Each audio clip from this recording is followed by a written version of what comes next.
Comrades, it gives me great pleasure to welcome you all to the 386th ordinary session of the Politburo. This meeting is convened after we successfully commemorated the Heroes and the Defense Forces Days, as well as our handover of the SADC chairmanship to Madagascar, among other critical events. Allow me at this juncture to commend the leadership of our Revolutionary Mass Party, ZANU-PF, our membership at provinces and districts, as well as the whole nation, for the successful celebrations of the Heroes and Defense Forces Days. In our gatherings across the breadth and length of our beloved motherland, Zimbabwe, we demonstrated that we are a strong, united nation that is confident of a brighter and a prosperous future. It is very apparent that individually and collectively, across communities, we all appreciate the prevailing unity, the peace and security within our country, which these are essential ingredients for national development. This is commendable. Well done, my fellow countrymen and countrywomen. Ngatirambe takabatana tichivaka nyika yedu tose. Sadly, since our last meeting, we lost a number of heroes and heroines across the country. On 14 August, we laid to rest Comrade Victor Panganai Kuretu at our National Heroes Acre. He distinguished himself as a nationalist, a towering community leader, and a teacher who served our party and the country with distinction. In memory and that of other dearly departed comrades in Incase, may I invite us all to observe a minute of silence.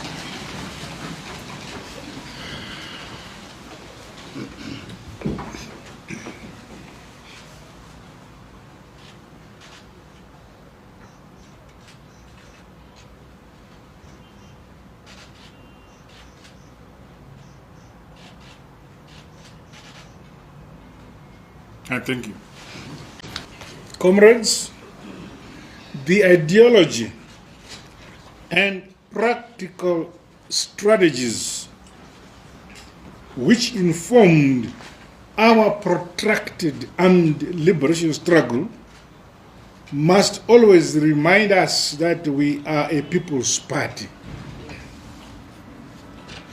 We come from the people, and we will forever remain one with the people. Mobilizing and organizing the membership to work diligently towards realizing our national development, our aspirations must be our daily duty and political routine. As a mass colossal revolutionary party, we are mandated to govern through regular, structured engagements, and transformational results must be seen. Our policies should thus continue to be people-centered and crafted in the national interest. Tendencies of ivory tower syndrome, which divorce the party from the grassroots, must be avoided at all costs. The ongoing implementation of responsive programs and projects should equally help us to shield our country and our people from the nefarious ambitions of imperialists and neo-colonialists. Tactics and political chicanery meant to mislead or confuse, as well as divide the party and our nation, must be nipped in the bud. We must all speak with one voice and march in one direction. Leaders of the party are bound by collective responsibility and must unite around the party decisions and resolutions which serve as our ideological and moral compass. Aungoroti zvinhu uri kumba kwako oenda uchitaura seuri kuronga zvinhu zvomusangano.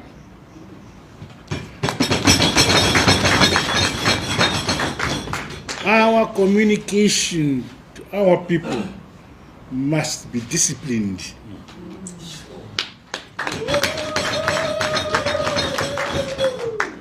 ZANU-PF tinosungirwa kumira pachokwadi nguva dzose.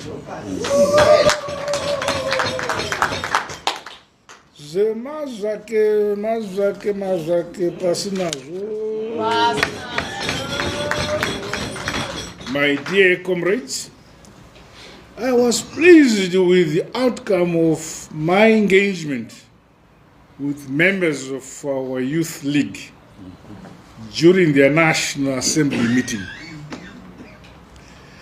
The renewed focus of the Youth League on empowerment, production and productivity, as well as innovation and developing skills for the future, is a welcome development. This is reflective that our Youth League is matured beyond political sloganeering and is ready to take up space in other social, economic, and technological spheres towards an improved quality of life for our people and the youth in particular. I look forward to this year's celebrations of Munumutapa Day, which we decided upon. Let me reiterate that under my leadership, hard, honest work, discipline, focus, courage, and determination remain fundamental aspects of our national character. Our national identity, our dignity, and our sovereignty must always be defended by all of us, by day and by night. We must never allow the youth and our young people, as well as the women of our country, to be trapped in a vicious circle of dependency. We are masters of our own destiny and a proud African people of Zimbabwe. This must never change. On the economic front, ZANU-PF will never tire of scaling up programs and projects that are deliberately designed to broadly empower the citizens of this great country. Under our government, Zimbabweans are being facilitated to continue developing value chains and create new industries across all the sectors of the economy, riding on innovation, science and technology development. The Productivity Booster Kit program, which I launched in Mashonaland Central Province, will be rolled out nationwide to allow our communities to leverage the country's comparative advantages. No one and no place must be left behind. Yes. I want to recognize and commend the leadership of Mashonaland Central Province for the high turnout of the party membership at that event. Congratulations, Mashonaland Central. The Productivity Booster Kit program, which should see us accelerating sustainable development, rural industrialization, and increasing the adoption of smart agriculture practices to spur agro-processing and boost food security. Our people, including those in the diaspora, must be encouraged to invest in the rural areas in our quest to modernize and industrialize every part of our country. The Department of Local Government within the party should ensure that local authorities come to the table and avail opportunities and the land for the development of industries and manufacturing hubs. As we carry out the work of our party and government, communities must be kept alive to the centrality of agriculture to broad-based empowerment and national prosperity. Let us, therefore, urge stakeholders in the agriculture sector, farmer by farmer, household by household, village by village, and ward by ward, to accelerate preparations for the 2025-2026 summer cropping season. On its part, ZANU-PF will continue to ensure that support to farmers is rendered timely, including tillage services, distribution of a wide range of seeds, chemicals, and fertilizers, among other critical inputs in the agriculture sector. Takawirirana kuti nyika inovakwa, igotongwa, igonamatirwa nevene vayo. As we scale up the implementation of our national development agenda, we are cognizant of the challenges that face our communities in our region, mainly due to climate change. In this spirit, Zimbabwe and ZimAid donated maize seed, wheat, building materials, and an assortment of food items to communities in Mozambique affected by Cyclone Chido and Jude. I officially officiated with President Chapo, the President of Mozambique, at the handover ceremony in Chimoyo. This unity, this kind of unity and solidarity within our SADC region should be safeguarded for posterity.